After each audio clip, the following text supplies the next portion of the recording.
Hello and welcome back to the Avoid the Tyrewall podcast. Today, Philippa and I are going to be talking about the London Prix. Philippa, what were your thoughts? What were my thoughts? Well, it was the first Grand Prix in general that I've been to, but I really felt like the vibe was just very different. I had so much fun. There were so many areas to take pictures and there were lots of things that you could do. So I spent a lot of time colouring in the kids area, but that was really cool. What did you think? I thought the setting, absolutely random location, quite far out from the centre. But I think the fact that it's an indoor-outdoor track really adds something unique and something special and something exciting. Every time they went up one of the elevation changes, because they're quite low to the ground, it was this horrific clunking noise. And it was like, oh my God, someone's just like crashed. But it wasn't. It was just the front wing getting scraped as they went up. It was just like a scary sound anyway, and not a great thing to happen. But because it was my first time, I was reading up on things whilst I was sat in the grandstand. I thought it was so interesting that they've got the fan boost feature, and you can probably explain a bit more about that if you know more. But just being able to vote for a driver and giving them a bit more power for was it like a minute or 4 minutes or something? Yeah. That was so weird, actually, but in a good way. It was a little bit funny because I saw a tweet quite a while ago, and it was like 3 drivers have got the same name, and no one had voted for them on fan boost. So I think it was the Olivers. So Oliver Turby, Roland, and Askew. So it was like Oliver. And it was like a little bit funny.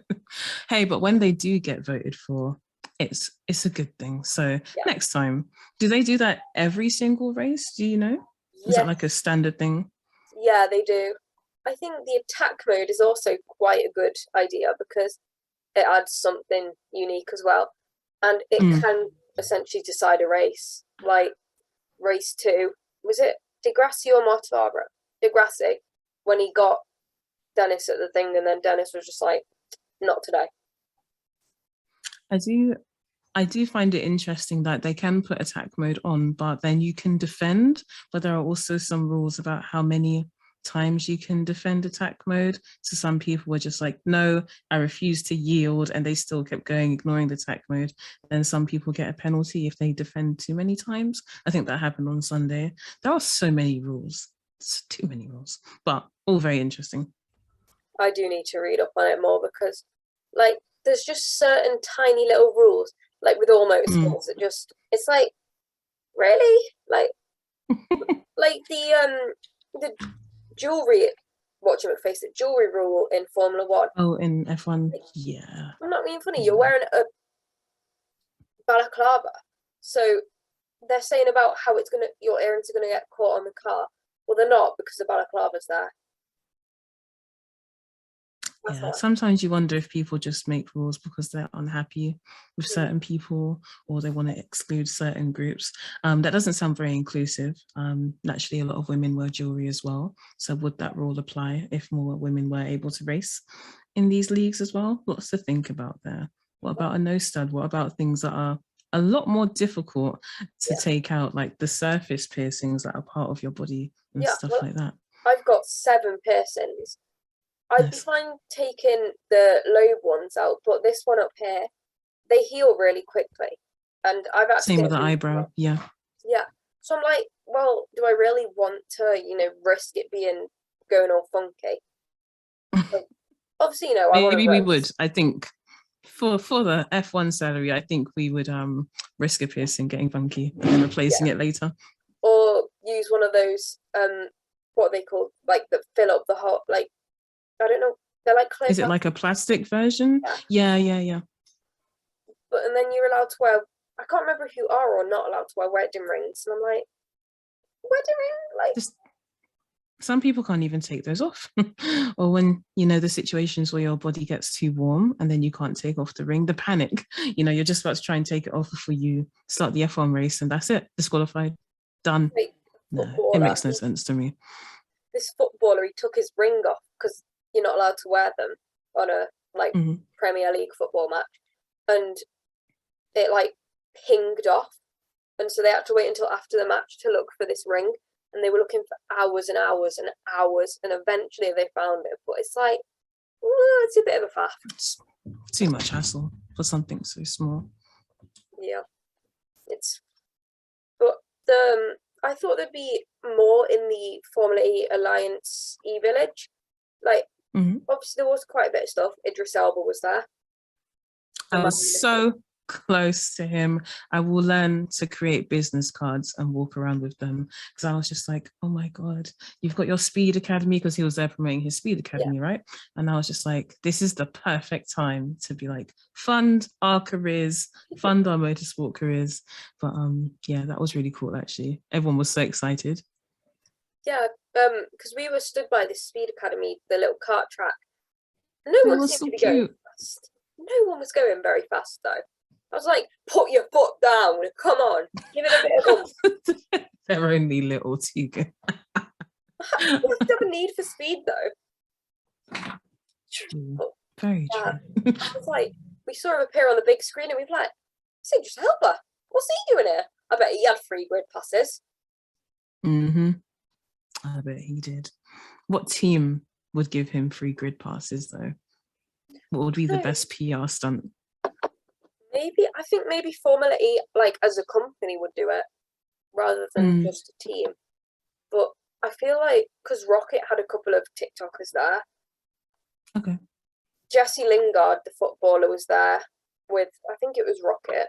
I'm pretty sure. They're not even called Rocket. Sorry, Venturi Racing. Because they got Rocket riddles. Let me search up Jesse Lingard. Yeah, he was there with someone, and I'm like, how does he get there? But I don't. We're all very jealous of those grid passes. 2023 season, we'll both be on the grid doing podcast episodes. Access to everything, everywhere. I just want to get next to the cars, look at all the tech, stand in front of the screens and look at all that incredible data.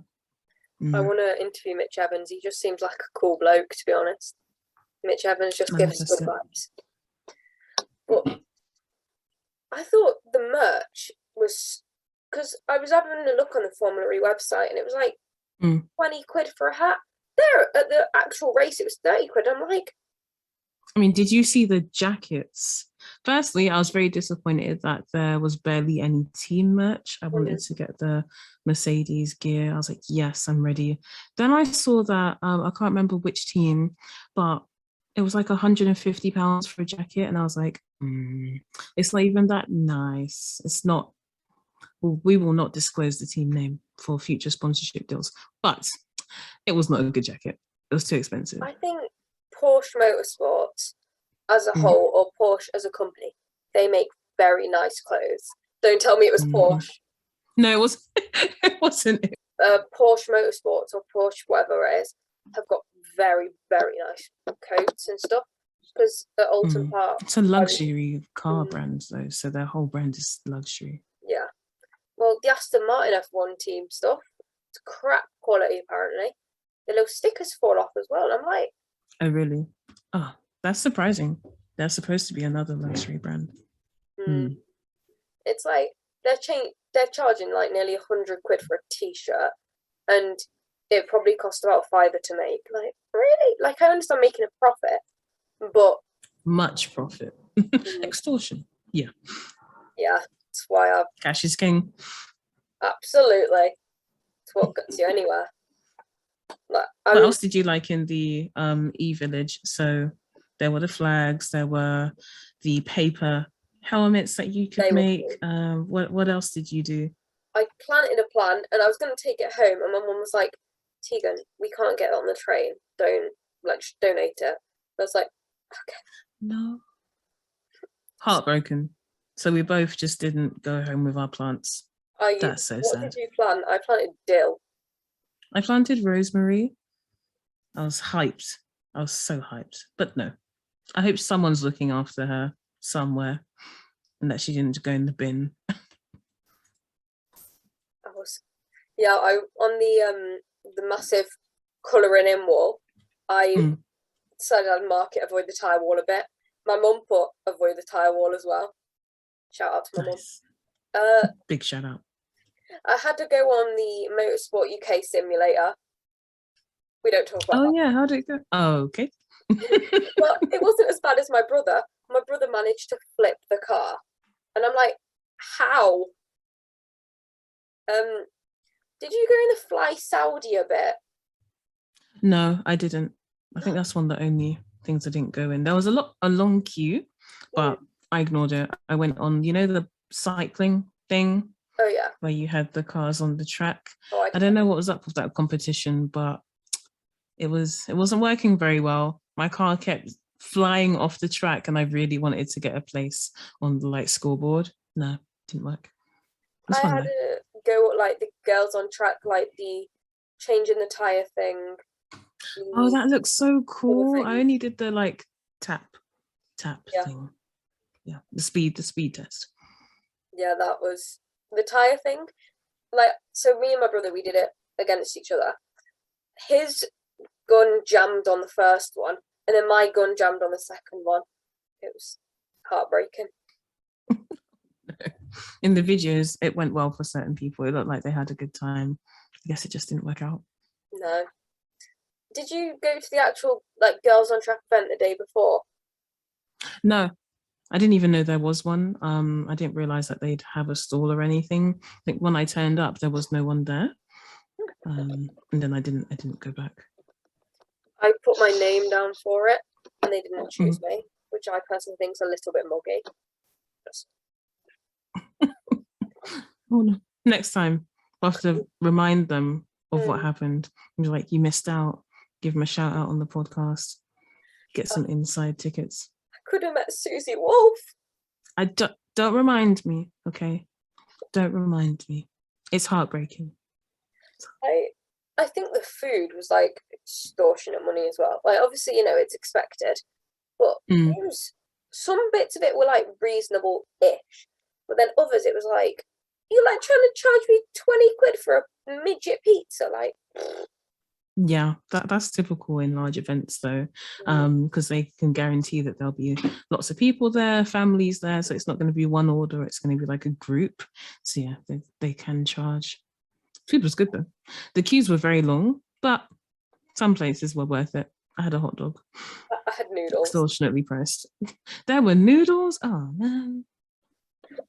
Yeah, they were. Well, we couldn't get a seat anywhere, so we just sat there on the floor You didn't go back to your seats to eat? No, not in the grandstands, because we were outside, so we were quite a bit away from where everything was, and the race wasn't due to start for 2 hours, so we just let's just sit here like weirdos on the floor. There were so many people sat on the floor, to be honest. I think I was sat in the E-Village while I can't remember the performer's name, but while that woman was performing on the stage. Yeah, Gracie. Mm-hmm. Yeah, I was on the simulator at that point, trying not to crash around Monaco, but that must have been distracting, all of that heavy bass while you're trying not to crash on the sim. When they put the announcement on the spinny thing, and it was race is going to start, and they started playing London Calling really loud, I was like, wow. And run. The race Run wasn't to your seat. due to start for 45 minutes. I'm like, what? Maybe they were trying to regulate the flow of people going in, so that you didn't have just the world's longest queues possible. I tried to get my water bottle filled up because we took our own waters and stuff. Yeah. Because we were going home that day, to be fair. And I went to this old bloke because he was filling out everyone's water bottles up, and I was like, yeah, here. And so we filled it up, and I'm like, man only put half a bottle of water in. Bit mugged off it. It's a hot day as well. And no one's treating you well like this, Prix. No. This podcast took a turn. No, but I think aside from, the dodgy people sat in front of me, they were again. And this one, he was like, why are they doing that? What are they doing? Why are they doing that? What are they doing? Oh my god, what are they doing? Why are they even there? I was like, why have you rocked up if you're I'm gonna act like a plonker? Yeah, it's too expensive to just turn up and be mad as well. There was a group in front of where I was sat with my friend, and they literally, as soon as the race started, they left. They never came back in. So I'm gonna hope that they watched it from somewhere else, but they had good seats. So I don't know where they disappeared to. They didn't seem interested. They looked really bored. You know, the tickets weren't cheap enough for you to just turn up. Did you go both days, did you say, or did you just go the one, or just No, just the Sunday. Yeah. same as me? The little tube station thing though, it was quite cool because we were going back out for tea and you could like see the little cars going past as you went on the train. It was like, ooh, Oh, ooh. nice. So that was pretty solid. Everything was really nice. I would say they kitted out the Excel Center really well. And then all of like the posters and everything, the freebies. Yeah, it was a really nice day. Next time, I think I definitely want to go for the whole weekend. Yeah. Yeah. We were just leaving and I think someone from Andretti was handing out grid passes, on not grid passes, paddock passes. And I was like, he's handing someone out. I'm moving over that. And then he walked off. Oh, you should have said like, excuse me, what's going on here? You know, avid fan, new fan. What you got? I was heartbroken. I think I got a couple of freebies, not like bags of it, which One day. I love a good freebie. Who doesn't? And it needs to come in a tote bag.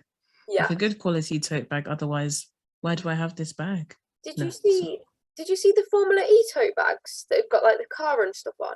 I was like, yeah, but then those tote bags were the bags from the merchandise shop. So you couldn't just buy the bags. Those are the bags that the merch you purchased went in. So I was really annoyed. I just wanted a tote bag. I didn't ask though. I should have just asked if I could buy one.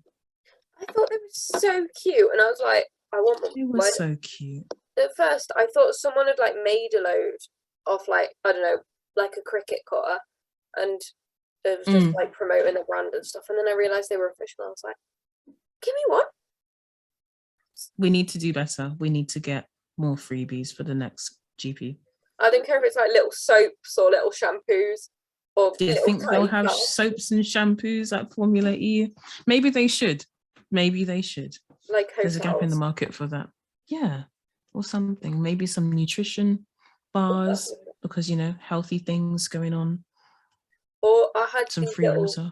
Little tiny race car shaped chocolates. That's cute. They were so nice. A free colouring book. Okay, we're getting too many ideas. But they had the colouring walls, like a really tiny book or just one postcard with a random design from the wall to take home with some crayons. I think we should email this to Formula E. Be like, there's a gap in your market. We're going to fill the gap. We'll tell them one idea and then they'll have to pay us for the rest of the ideas. Yeah. Got to think this way. And I think there could have been like a photo wall. Like, obviously, you know, you can take photos and stuff. But there could have been a photo wall and that could have got trending. Yeah, that's true. Oh, they would have needed quite a few actually because of how many people were there. But yeah, in terms of photos and social media, they could have done a lot more because that's what they need. There weren't that many people there at the Prix anyway. And so getting that traction on Twitter, getting people to take pictures, that would have been a good idea. Like there's on Twitter and stuff, there is the Debbie Downers who are like, oh, I don't watch Formula E because it's not as good. And it's like, well, you clearly haven't really watched it because like the battle, it's so good. Yeah, and the fact that they just squeeze cars anywhere and it's just like jobs are good and like the tracks, they aren't particularly wide. Like in Monaco, you know, the F1 it has like I think an average of 10 overtakes every year. In Formula E, there was an average of about 60, and I'm like, that's enough to get you invested. That is enough. Yeah, Monaco Formula E, Monaco Formula 1. Big difference. I'm trying to think of what else happened. Or I'm trying to think of rules that are new because they just introduced the new qualifying format, didn't they? Right? Which is cool, actually. Like the knockout rounds. Giovinazzi, P3. absolute goat, and then he had to like After fumbling, like you didn't have a great start, mm, but then he saved himself. So that was like, I think the cheer when he went past was just crazy. yeah, Yeah. it was ace. And then Lucas Degrassi was getting huge applause every time he went past. Like I think most of his fans were there on Sunday. Did an incredible job, honestly. When Oliver Askew, right, like about half an hour after the race no, probably 5-10 minutes after the race had actually ended, he'd had to retire his car in like an area over here, and we were sat over it, and he drove past in the medical car, and we stuck in his head out the window like, hi. He just seems like absolute vibes. And didn't someone, I can't remember their name, but one of the drivers finished the race with a broken hand? I can't remember their name. Sunbird, yeah. What on earth? My God. He needs a fan boost next time. Like, honestly, he's the real MVP. He's got dedication. Mm-hmm. My photos just fell off my photo wall and scared me slightly. I feel like you've got to sort out your setup. Get some different photos. Yeah, it's photos from like other races that I've been to. So cool. British GT, British touring cars, British, all that jazz. Mm-hmm. What's the next race that you're going to go to? That's a very good question. I am not sure because, I should probably pause this in a minute. I want to go British Grand Prix. Want to go, because Azerbaijan is my favorite track. So I'm like, well, I've got a channel getting there, but I think there's an event in September kind of time.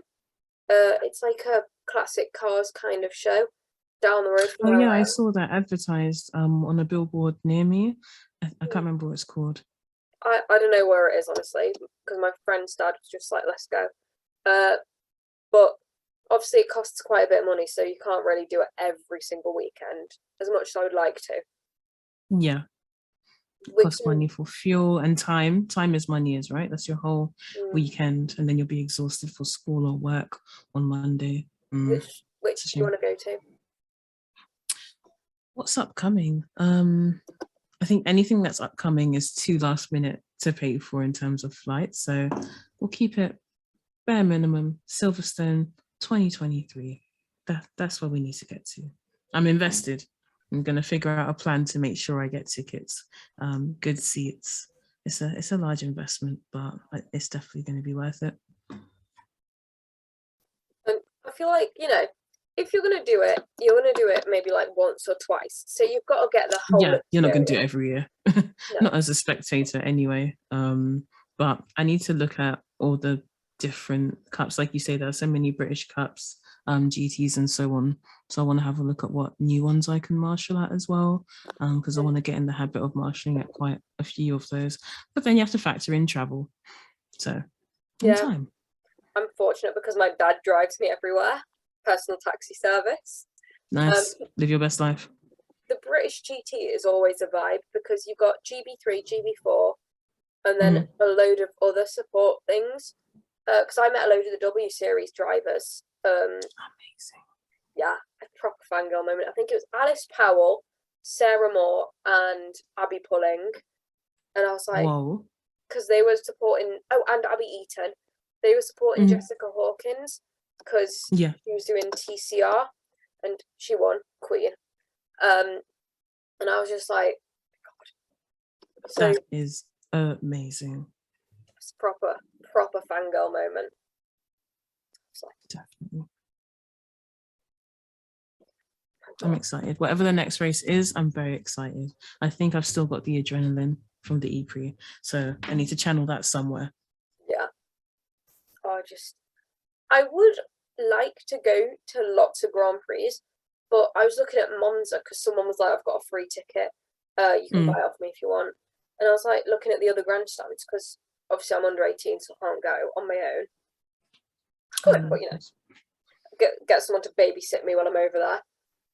And it was like £800 for the only tickets left per person. That's 2,400. Ignore the fact I had to do maths on my fingers. It's 2,400 for grandstand seats. And I'm like, it's ridiculous. I think Miami is like one of the most expensive. Some bloke, he did a chart where he figured out which the most expensive was. Miami was more expensive than Australia, and you have to fly, and the flights to Australia are like £1,000. Like, wow, it's the hype that Miami gets though, and it might not even be that good, but because of the location and the celebrities that go and everything, celebrity, that's a different podcast episode. But it is very expensive. I just think when Draco Malfoy went up against Ted Kravitz on the grid at, I think it was Miami, that was just scenes on Twitter. I did not see that, so now I'm gonna have to dig in the archives. How did I miss that? Ace. And I saw, like, it's because what's he called? Freddie Flintoff. Freddie. Do you know Freddie Flintoff? I definitely know that name, but I couldn't tell you what sport that was. He does cricket. Well, he did cricket, but he hosts Top Gear, and he was genuinely interested in it because he was on the F1 grid. But then you have people like Megan Thee Stallion. Like, that was an amazing grid walk, to be honest. Yeah. There was a lot of controversy about what that. I'm on about, with the blonde geezer dubbed in me, Draco. Dear. It was interesting to see Twitter divided over that, because obviously F1 fans are like, who are these fake celebrities? And then you're like, well, F1 is the most luxurious sport in the world, so of course it's going to bring in all the celebs, but also the celebs there, they might not necessarily care about the race, but their friends are racing, and so like you would go to support your friend at whatever competition they had, and it's the same kind of thing. So it would be awkward if someone came up to you like, hey, what's this race about? And you're like, I'm just here to support my friend. So it's a double standard, I think, sometimes. It was like Christina Aguilera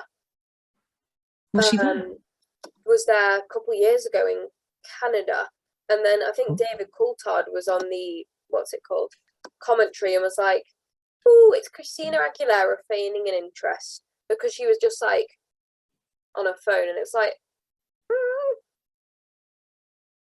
it's a bit like, that's what happens when you live a expensive life. You get the privilege of going to these things that you don't even care about, to be honest.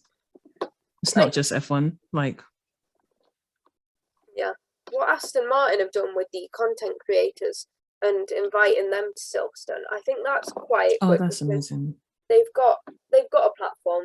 Lizzie McIntosh, 55k followers or something along the lines of that.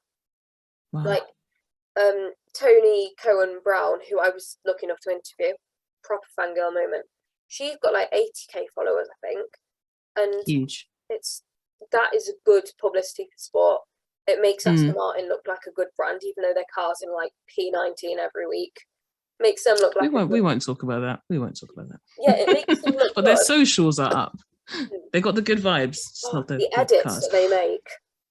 Clean. Yeah. But talented. It's like the teams who invite celebrities. Like, influencers does not equal celebrities in my eyes. Like Charli D'Amelio, not a celebrity. She's an influencer, not a celebrity. Okay. That's just my opinion of it, to be fair. I don't know. I've never heard that name, so I couldn't even tell you. She's some like random TikTok girl. But yeah, influencers who get invited to the Grand Prix, they act like they're something special, and it's like, babe, you're just known for shaking your bum on TikTok. You're not a celebrity. Like, celebrity to some. Everyone's got their fame. I guess, they're there for the numbers. So they've got their fan base, and it will help them, and it will help the company that they're repping. Yeah. It's business. It's business. Louis Tomlinson from One Direction was at Monaco 2016, I think, and he clearly has an actual interest in the sport. And it's like Jordan Pickford, England goalie, was watching the Formula One on one of the Euros videos, and it's like the people who are celebrities and have shown an interest should get real tickets rather than like inviting some rando TikToker. Like, do you get my vibe?